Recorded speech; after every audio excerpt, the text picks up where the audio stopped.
Everyone, welcome to Karthik information YouTube channel. మనకి national insurance of company లిమిటెడ్కి సంబంధించి job vacancies అయితే ఉన్నాయి ఫ్రెండ్స్. ఇంకా మన ఛానల్ని ఎవరైతే సబ్స్క్రైబ్ చేయకుండా చూస్తున్నారో వెంటనే సబ్స్క్రైబ్ చేయండి, పక్కనే వచ్చి బెల్ ఐకాన్ని ప్రెస్ చేయండి. నేను చేసే ప్రతి ఒక్క వీడియో కూడా నోటిఫికేషన్ రూపంలో మీ దాకా వస్తుంది. ప్రతి ఒక్కరు కూడా వీడియోని లైక్ చేయండి. డిస్క్రిప్షన్ లింక్లో Instagram, Telegram and Facebook links ఉన్నాయి, అక్కడైతే జాయిన్ అవ్వండి. మనం అఫీషియల్ నోటిఫికేషన్ చూసుకున్నట్టయితే మనకి NICL నేషనల్ ఇన్సూరెన్స్ కంపెనీ లిమిటెడ్కి సంబంధించి మనకి అసిస్టెంట్కి సంబంధించి 500 వేకెన్సీస్ అయితే రిలీజ్ చేయడం జరిగింది. దీనికి సంబంధించిన ఇంపార్టెంట్ డేట్స్ చూసుకున్నట్టయితే మనకి ఆన్లైన్ రిజిస్ట్రేషన్ స్టార్టింగ్ డేట్స్ వచ్చేసి మనకి 24 అక్టోబర్ 2024 నుంచి స్టార్ట్ అవ్వడం జరుగుతుంది. లాస్ట్ డేట్ వచ్చేసి 11 నవంబర్ 2024 వరకు last date of online registration ఉండడం జరిగింది. పేమెంట్ ఆఫ్ అప్లికేషన్ ఫీజు చూసుకున్నట్టయితే మనకి 24 అక్టోబర్ 2024 నుంచి 11 నవంబర్ 2024 మధ్యలో అప్లై చేసుకోవాల్సిన అప్లికేషన్ ఫీజు పే చేయాల్సి ఉంటుంది. దీనికి సంబంధించిన డేట్ ఆఫ్ ఆన్లైన్ ఎగ్జామినేషన్ సంబంధించి మనకి ఫేజ్ 1కి సంబంధించిన ఎగ్జామినేషన్ 30 నవంబర్ 2024 కండక్ట్ చేయడం జరుగుతుంది. అండ్ ఫేజ్ 2కి సంబంధించి 28 డిసెంబర్ 2024 కండక్ట్ చేయడం జరుగుతుంది. దీనికి సంబంధించిన డౌన్లోడ్ ఆఫ్ కాల్ లెటర్స్ మనకి నోటిఫై చేస్తారని చెప్పేసి ఇవ్వడం జరిగింది. అండ్ దీనికి సంబంధించిన మనకి అఫీషియల్ వెబ్సైట్ వచ్చేసి ఇక్కడ ఇవ్వడం జరిగింది, మీరు చూసుకోవచ్చు. అండ్ ఏ విధంగా మనకి ఏ స్టేట్, యూనియన్ టెరిటరీ వైజ్గా వేకెన్సీస్, ప్రొవిజనల్ వేకెన్సీస్ అయితే ఇవ్వడం జరిగింది, మీరు ఇక్కడ చూసుకోవచ్చు. మనకి చూసుకున్నట్టయితే ఆంధ్రప్రదేశ్కి సంబంధించి టోటల్గా 21 వేకెన్సీస్ ఉన్నాయి. అండ్ అదేవిధంగా తెలంగాణలో చూసుకుందాము. తెలంగాణలో చూసుకున్నట్టయితే మనకి టోటల్గా 12 వేకెన్సీస్ ఉన్నాయి. ఈ విధంగా మనకి కేటగిరీ వైజ్గా క్లియర్గా మనకి స్టేట్ అండ్ యూనియన్ టెరిటరీకి సంబంధించి మనకి వేకెన్సీస్ అయితే ఇవ్వడం అయితే జరిగింది. ఏజ్ చూసుకున్నట్టయితే మనకి ఏజ్కి సంబంధించి కట్ ఆఫ్ డేట్ వచ్చేసి 1/10/2024 వరకు ఇవ్వడం జరిగింది. Minimum age 21 years, maximum age వచ్చేసి 30 ఇయర్స్ ఇవ్వడం జరిగింది. అండ్ దానికి సంబంధించి మనకి కేటగిరీ వైజ్గా ఏజ్ రిలాక్సేషన్ చూసుకున్నట్టయితే SC ST వాళ్ళకి 5 ఇయర్స్ ఇచ్చారు, OBC వాళ్ళకి 3 ఇయర్స్ ఇచ్చారు, ఫిజికలీ హ్యాండిక్యాప్ పర్సన్స్కి 10 ఇయర్స్ ఇవ్వడం జరిగింది. ఈ విధంగా మనకి గవర్నమెంట్ రూల్స్ ప్రకారం ఏవైతే ఉన్నాయో ఏజ్ రిలాక్సేషన్ సంబంధించి ఇదైతే ఇవ్వడం జరిగింది. అండ్ దీనికి సంబంధించిన ఎడ్యుకేషనల్ క్వాలిఫికేషన్ చూసుకున్నట్టయితే మనకి క్యాండిడేట్ మినిమం క్వాలిఫికేషన్ వచ్చేసి ఏదైనా గ్రాడ్యుయేషన్ కంప్లీట్ చేసి ఉండాల్సి ఉంటుంది ఫ్రమ్ రికగ్నైజ్ యూనివర్సిటీ, లేదా ఈక్వివాలెంట్ క్వాలిఫికేషన్ కంప్లీట్ చేసి ఉండాల్సి ఉంటుంది. దానికి సంబంధించిన cut off date qualifying examination సంబంధించి 1/10/2024 లోపల వాళ్ళకి సంబంధించిన గ్రాడ్యుయేషన్ అన్నది కంప్లీట్ చేసి ఉండాల్సి ఉంటుంది. క్వాలిఫైయింగ్ ఎగ్జామినేషన్తో పాటు వాళ్ళకి క్యాండిడేట్కి వాళ్ళకి సంబంధించిన రీజనల్ లాంగ్వేజ్, వాళ్ళకి సంబంధించిన స్టేట్కి సంబంధించిన రీజనల్ లాంగ్వేజ్ అనేది రీడింగ్, రైటింగ్ అండ్ స్పీకింగ్ అయితే రావాల్సి ఉంటుంది. దీనికి సంబంధించి final selection before regional language test అయితే కండక్ట్ చేయడం జరుగుతుంది. ప్రీ ఎగ్జామినేషన్ ట్రైనింగ్కి సంబంధించి అప్లై చేసుకునేటప్పుడు ఎవరైతే SC ST OBC PWD candidates ఉంటారో ఈ బెనిఫిట్ ఎవరికైతే ఉంటుందో వాళ్ళు అప్లై చేసుకునేటప్పుడు వాళ్ళకి సంబంధించి అప్లై చేసుకోవాల్సి ఉంటుంది. వాళ్ళ యొక్క register email ID and mobile నెంబర్ని బేస్ చేసుకుని అప్లై చేసుకోవాల్సి ఉంటుంది. అండ్ సెలెక్షన్ ప్రొసీజర్ చూసుకున్నట్టయితే మనకి సెలెక్షన్ ప్రొసీజర్ ఆన్లైన్లో కండక్ట్ చేయడం జరుగుతుంది. Preliminary exam and main examination ఉంటుంది. దీనికి సంబంధించి ప్రిలిమినరీ ఎగ్జామినేషన్ సంబంధించి మనకి ఇక్కడ చూసుకున్నట్టయితే మనకి 3 సెక్షన్స్ అయితే కండక్ట్ చేయడం జరుగుతుంది. మల్టిపుల్ చాయిస్ క్వశ్చన్స్ ఉంటాయి, 100 మార్క్స్కి కండక్ట్ చేస్తారు. దానికి సంబంధించిన టైం లిమిట్ వచ్చేసి 60 మినిట్స్ అయితే ఇవ్వడం జరుగుతుంది. దీనికి సంబంధించి ఇక్కడ చూసుకున్నట్టయితే ఇంగ్లీష్ లాంగ్వేజ్ వచ్చేసి మనకి నెంబర్ ఆఫ్ క్వశ్చన్స్ 30 క్వశ్చన్స్ ఉంటాయి, maximum marks 30 marks, time duration వచ్చేసి 20 మినిట్స్ ఇవ్వడం జరుగుతుంది. అండ్ రీజనింగ్ అబిలిటీకి సంబంధించి 35 questions 35 marks 20 minutes time, and quantitative యాప్టిట్యూడ్కి 35 questions 35 marks and 20 minutes time ఇవ్వడం జరుగుతుంది. టోటల్గా 100 క్వశ్చన్స్ 60 మినిట్స్ అయితే టైం అయితే ఇవ్వడం జరుగుతుంది.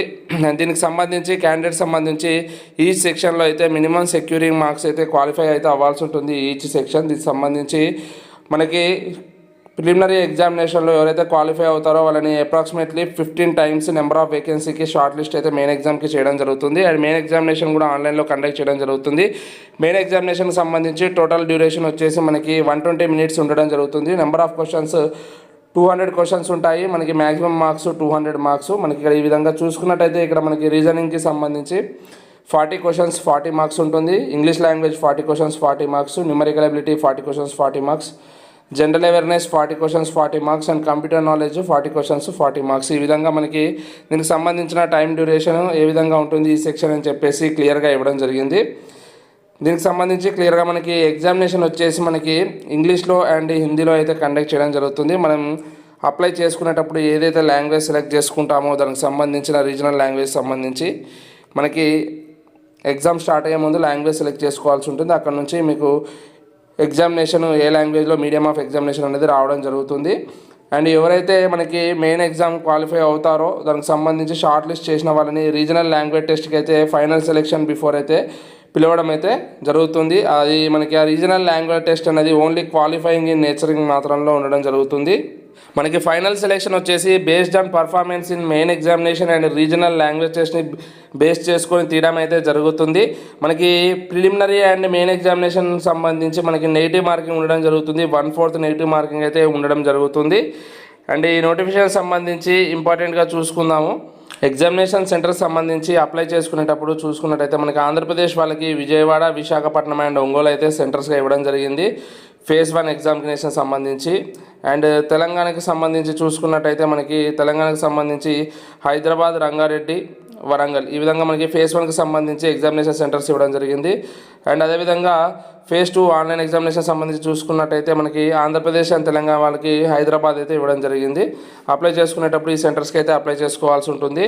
అండ్ ఈ నోటిఫికేషన్ సంబంధించిన అప్లికేషన్ ఫీజు చూసుకున్నట్టయితే మనకి SC, ST, PWD and ex service వాళ్ళకి ఇంటిమేషన్ ఛార్జెస్ 100 రూపీస్ అయితే పే చేయాల్సి ఉంటుంది. అండ్ అదర్ దెన్ క్యాండిడేట్స్ వాళ్ళకి 850 రూపీస్ అయితే application fee including intimation charges pay చేయాల్సి ఉంటుంది. మనకి హౌ టు అప్లై చూసుకున్నట్టయితే మనకి ఆన్లైన్లో అయితే అప్లై చేసుకోవాల్సి ఉంటుంది.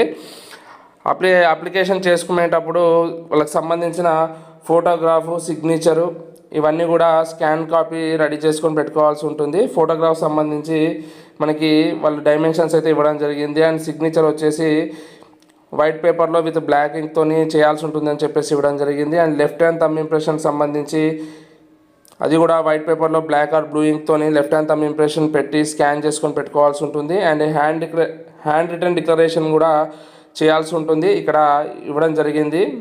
I name of the candidate here by declare that all the information submitted by me in the application form is correct, true and valid. I will present the supporting documents as and when required అని చెప్పేసి ఈ text అనేది రాసి normal రైటింగ్లో capital లెటర్స్లో అయితే రాయకూడదు. Normal లెటర్స్లో running రైటింగ్లో రాసి అది scan చేసి పెట్టుకోవాల్సి ఉంటుంది. అప్లై చేసుకునేటప్పుడు ఇవన్నీ కూడా అప్లోడ్ చేయాల్సి ఉంటుంది. దీనికి సంబంధించిన అఫీషియల్ వెబ్సైట్ ఇక్కడ ఇవ్వడం జరిగింది, మీరు చూసుకోవచ్చు. nationalinsurance.nic.co.in అక్కడ నుంచి లాగిన్ అయ్యి అక్కడ నుంచి ఆన్లైన్లో అయితే అప్లై చేసుకోవాల్సి ఉంటుంది. ఫోటోగ్రాఫ్కి సంబంధించి డైమెన్షన్స్ వచ్చేసి 20 to 50 KB మధ్యలో ఫోటోగ్రాఫ్ అయితే ఉండాల్సి ఉంటుంది. And signature, left hand thumb impression, hand written declaration సంబంధించి మనకి ఇక్కడ చూసుకున్నట్టయితే మనకి అవన్నీ కూడా మనకి హ్యాండ్ రిటన్ డిక్లరేషన్ క్యాపిటల్ లెటర్స్లో రాయకూడదు. And left hand thumb impression సంబంధించి జేపీజీ ఫార్మాట్లో ఉండాలి. 20 to 50 KB మధ్యలో అయితే ఉండాల్సి ఉంటుంది. అండ్ హ్యాండ్ రిటన్ డిక్లరేషన్ కూడా 50 KB నుంచి 100 KB మధ్యలో ఉండాలి. ఇక్కడ డైమెన్షన్స్ కూడా ఇవ్వడం జరిగింది. 800 నుంచి 400 పిక్సెల్లో ఉండాల్సి ఉంటుంది. హైట్, విడ్త్కి సంబంధించి జేపీజీ ఫార్మాట్లోనే పెట్టాల్సి ఉంటుంది. అండ్ డాక్యుమెంట్స్ సంబంధించి ఇవ్వడం జరిగింది, అవి కూడా జేపీజీ ఫార్మాట్లో ఉండాల్సి ఉంటుంది. ఇది ఫ్రెండ్స్ మనకి నేషనల్ ఇన్సూరెన్స్ అండ్ కంపెనీ లిమిటెడ్కి సంబంధించి అసిస్టెంట్ సంబంధించిన జాబ్ వేకెన్సీస్. ఇది గవర్నమెంట్ ఆఫ్ ఇండియా అండర్టేకింగ్ సంబంధించిన కంపెనీ అండి. ఇంట్రెస్ట్ అండ్ ఎలిజిబుల్ ఉన్న క్యాండిడేట్స్ అప్లై చేసుకోవడానికి ట్రై చేయండి. ఇంకా మన ఛానల్ని ఎవరైతే సబ్స్క్రైబ్ చేయకుండా చూస్తున్నారో వెంటనే సబ్స్క్రైబ్ చేయండి, లైక్ చేయండి, షేర్ చేయండి. Thank you very much.